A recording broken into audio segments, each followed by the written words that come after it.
हमारी मांग है कि आंगनवाड़ी वर्कर, हेल्पर, आशा, मिड डे मील जो लगातार इतने लंबे समय से काम कर रहे हैं, आंगनवाड़ी की बात करें तो 1975 से काम कर रहे हैं, 47 साल हो गए हैं। आज तक भी आंगनवाड़ी वर्कर, हेल्पर को सरकारी कर्मचारी का दर्जा नहीं दिया गया, मजदूर का दर्जा भी नहीं दिया। हमारी मुख्य मांग है कि इन सब वर्कर को कम से कम न्यूनतम वेतन दिया जाए और इनको मजदूर का दर्जा तो दिया जाए।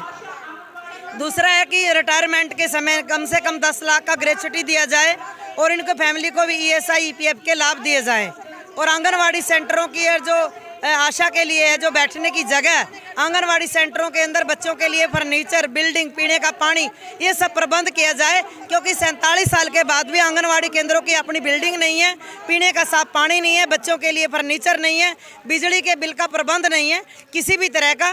तो आंगनवाड़ी सेंटरों के सुचारू रूप से चलाने के लिए ये सारे चीज़ों का प्रबंध किया जाए, ये हमारी मुख्य मांग। फिलहाल आंगनवाड़ी वर्करों से क्या-क्या काम कराए जाते हैं और उन्हें कितना मानदेय मिलता है वर्कर और सहायिकाओं को? भारत सरकार की ओर से आंगनवाड़ी वर्कर को 4500 रुपया और हेल्पर को 2250 रुपया दिया जाता है। और सभी राज्यों में अलग अलग मानदेय है, जहाँ जहाँ राज्य की सिचुएशन है, जहाँ जहाँ राज्य का आंदोलन है, उसी तरीके से है।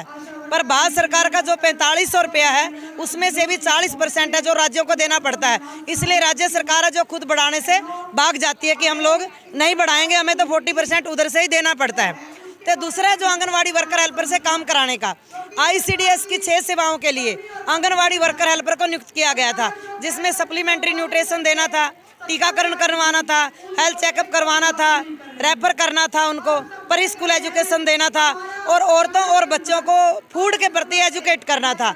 बट अब 6 सेवाओं के अलावा आंगनवाड़ी वर्कर को पूरी एक स्कीम है, मातृत्व वंदना योजना, उसका काम आंगनवाड़ी वर्कर, हेल्पर करती है।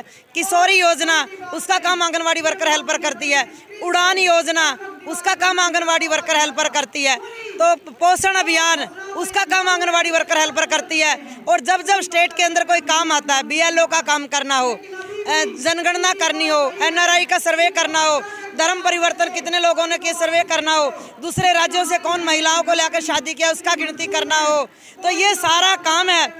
कितने घरों में टॉयलेट है उसका सर्वे आंगनवाड़ी वर्कर, ये सारा काम है जो आंगनवाड़ी वर्कर, हेल्परों पे कराया जा रहा है। इवन कि पंजाब में तो नशेड़ियों का सर्वे का भी ऑर्डर किया कि कौन गांव में कौन सा नशा करते हैं। तो ये सारे काम आंगनवाड़ी वर्कर, हेल्परों पे कराया जा रहा है। और कोरोना की महामारी में आशा और आंगनवाड़ी वर्कर, हेल्परों ने अपनी जान हथेली पे रख के बिना PP किट के, बिना सैनिटाइज के, बिना ग्लव्स के, बिना मास्क के लोगों की जान बचाई है। हर जरूरत का सामान आंगनवाड़ी वर्कर, हेल्पर, आशा वर्करों ने उनके घर तक पहुंचाया है।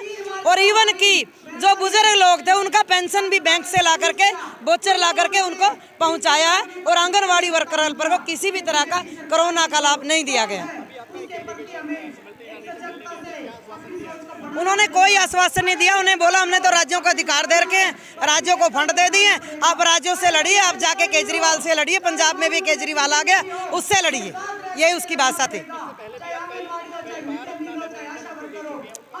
बहुत बार मेमोरेंडम दिया, उसकी यही कहनी कढ़ाई, पूरी तैयारी के साथ आते हैं और टरकाने का काम करते हैं, प्रॉपर कोई काम नहीं करते, सीरियस नहीं लेते हैं। क्योंकि गरीब दलितों के बच्चे आते हैं, गरीब दलित औरतें इसमें काम करती हैं जो इनकी अपनी सोच के अनुकूल नहीं है, इसलिए इनकी बात सुनने को तैयार नहीं है।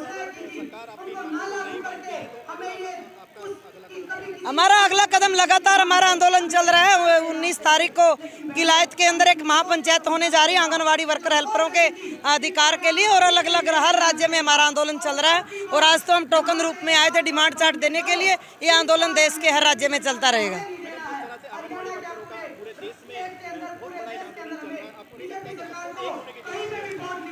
सब एक ही है, हमारा 22 राज्यों के अंदर हमारा आंगनवाड़ी का फेडरेशन का हमारा यूनिट है।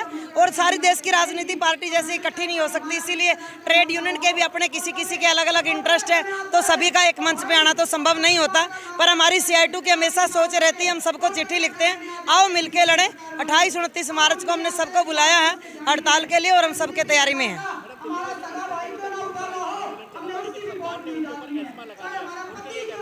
हम ये कह रहे हैं कि सरकार के ऐसे से मत डरो, लड़ो, लड़के आगे बढ़ो। इतिहास इस बात का गवाह है, जिसने जो भी प्राप्त किया आज कर लड़के किया, बिना लड़ाई के कुछ नहीं मिलने वाला।